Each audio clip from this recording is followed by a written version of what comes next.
Ya, selamat sore, nama saya Kevin Rafi. Saya ingin meminta maaf atas kejadian kemarin yang sudah sempat viral. Seorang petugas SPBU diduga terlibat cekcok dengan warga yang berjualan viral di media sosial. Kini beredar video viral permintaan maaf petugas tersebut. Video itu dibagikan akun Instagram @kamerapengawas.id dan @bandungtalk, Senin, tanggal 30 Agustus tahun 2021. Dalam video itu, seorang pria yang mengenakan kaos merah meminta maaf atas kejadian yang sudah viral. Ia mengaku tidak bisa bersikap bijak karena tersulut emosi.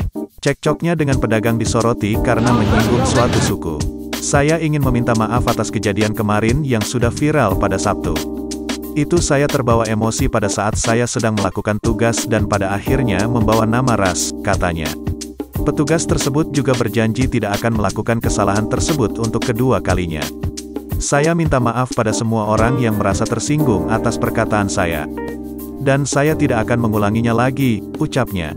Berdasarkan caption video, masalah petugas SPBU dengan pedagang sudah terselesaikan. Sehubungan dengan viralnya perselisihan dan kesalahan pahaman yang terjadi di SPBU Cipadung yang terjadi pada hari Sabtu tanggal 28 Agustus tahun 2021. Dengan ini masalah tersebut sudah diselesaikan secara musyawarah kekeluargaan.